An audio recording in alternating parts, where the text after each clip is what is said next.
Today we're going to talk about Anthem's diminishing player base, and I know I'm talking about Anthem again. We do talk about Anthem fairly regularly on this channel alongside games like Fallout 76, but that is because Anthem is important. Don't laugh. It is an important game. Certainly for our purposes, because its continued failures and embarrassments really highlight the problems of the live service gold rush. All these developers have stampeded toward one type of game, a type of game that demands lots of user time, lots of user dedication, and we only have so much time and dedication to go around, to say nothing of the fact that a diversity of game type, a variety of products on offer, makes for a healthier industry overall, and the so-called AAA game industry has set about removing the diversity and the variety of its offerings. So if the live service boom were to collapse tomorrow, a lot of companies would be up shit creek without a paddle, because they've got almost nothing in the pipeline backing them up. And what would shit creek look like for the game industry? Well, Anthem is giving us a pretty good idea. Anthem's player base is bleeding out. That's been a number of stories this month. Throughout April, there have been reports about Anthem losing players at a pretty dramatic rate. An Anthem survey mid-month showed that over half of those surveyed had given up on the game entirely. An Anthem player called Syntax the Great put the survey out. Over 1,000 people responded, and the results weren't good. 50% said they encountered a lot of bugs that affected their playthrough, 56% gave the loot system that the game has a 1 out of 5, and 53% said that they quit the game for good. While that survey has a small selection size for the amount of players who presumably played Anthem at launch, there are also reports that matchmaking has been pretty much fucked because there aren't enough players to go around, and the game is so badly designed that most players have congregated around one mode, one difficulty level, to get the only thing that matters in the game, legendary gear. By now, in a live service, or, well, pretty much any game, you would expect players to have gotten into the endgame and ramped the difficulty up and up. You know, you play Diablo 3 now, there are people who are like on the 16,000th difficulty level or something ridiculous like that. People are like deep into that game's guts. But in Anthem, getting anyone to play on a higher difficulty is itself rather difficult. Rather than play on higher difficulties, which in true Destiny-alike fashion can take an incredibly long time to complete, players have worked out it's far more efficient to play the game repeatedly on easier settings than it is to play it once on a harder mode. The game's harder settings can be such a grueling slog, and the rewards just don't add up. In the time spent slogging through a stronghold on a hard mode with a boss that can take up to 40 minutes to beat, players can just keep plugging away at the easier mode over and over, getting far more loot in a quicker amount of time. The issues of railroading gameplay and a dwindling player base compound each other. Fewer people are playing, fewer people therefore are not dedicated grinders,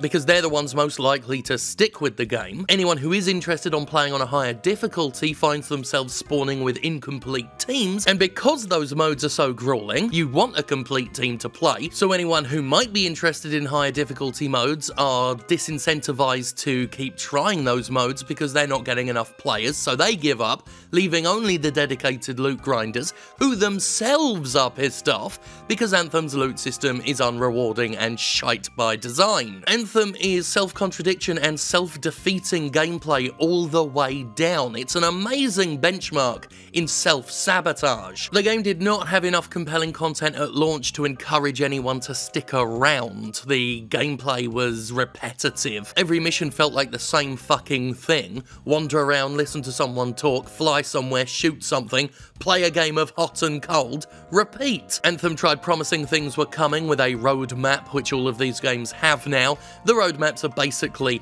promises of content that should have been in the game at launch and would have been in the game at launch if games were actually finished before they were released, which they're not these days. But that too has hit a snag, because it was announced that BioWare would be slowing down its support for the game.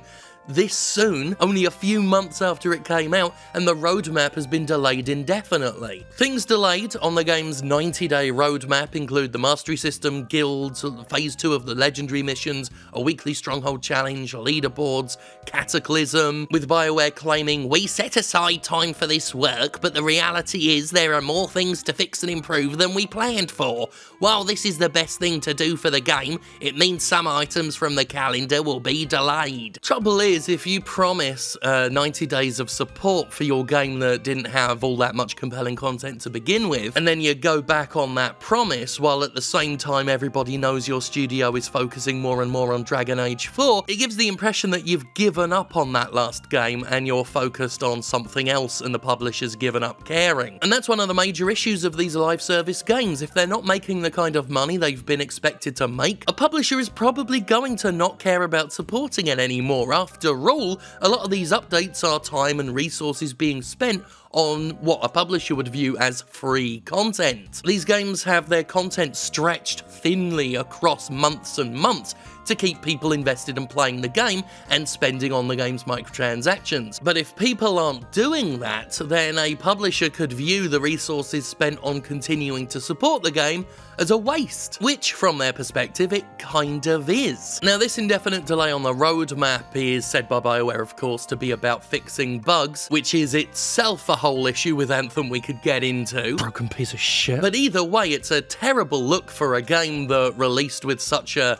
little fanfare and tried to promise us all it would get better, which is what a lot of these live services do. The companies kick the game out the gate early. Let's just kick it out there, get the game sold, make the money now while we still can, and then promise that the game will get better later, that over the course of a year or more, we'll flesh it out and continue to support the game with this service, what is live. But what happens if the game doesn't perform as expected? What happens if a publisher decides that the resources being spent on the game is a waste, a loss that isn't worth the effort? What if a game is so buggy and imbalanced you spend all of your roadmap time trying to fix the fucking thing? In that case, anyone who spent upwards of $60 at launch has been sold a bill of goods. Once upon a time, you could just buy a game and play it and have a reasonable expectation of what would be in that game. Nowadays, you buy a $60 premium game from a AAA publisher and you have no idea what you're getting anymore. Now, there's always been the risk that you could buy a bad game, but now there's a risk that you could buy a bad game that would never be finished. Or worse, a good game that will never be finished. Spending money on the so-called AAA game industry is a bigger gamble than ever. It's no wonder the industry's in a rut, and it's certainly no wonder that Anthem continues to fail. BioWare didn't have the experience, the skill, and seeing the abuses of workers with crunch and overtime,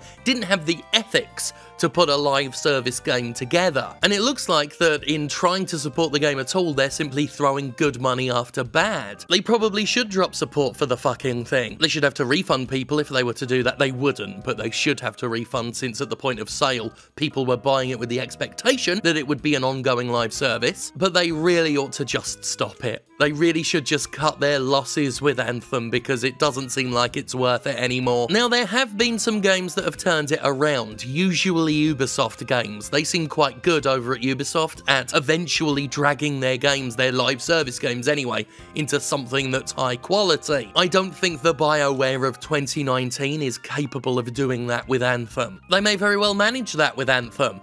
I don't think it's likely, but there's always a possibility. Through God, all things are possible. But it seems more likely that Anthem is dead on its arse. And given Electronic Arts' track record with studios that have had a few failures, it's looking more and more likely that Unicronic Arts will kick in, and we will one day wake up to the news that BioWare has been shut down. It sort of all hinges on Dragon Age 4 for them really, doesn't it? But given BioWare's lack of focus with Anthem, the stories we've heard about how management is really quite inept, and how they're ruining their developers, breaking them, turning them into what's called stress casualties because of the ludicrous overtime. A pretty picture for BioWare's future hasn't really been painted. There are reports flying around that Dragon Age 4 is also going to tap into the live service market because, of course, given what we've heard about BioWare's lack of focus, its clueless management, the way it abuses its workers, I think it's very reasonable to at least be concerned about Dragon Age 4's future and worry that it might also turn out to be a rushed, meandering attempt to check off marketing boxes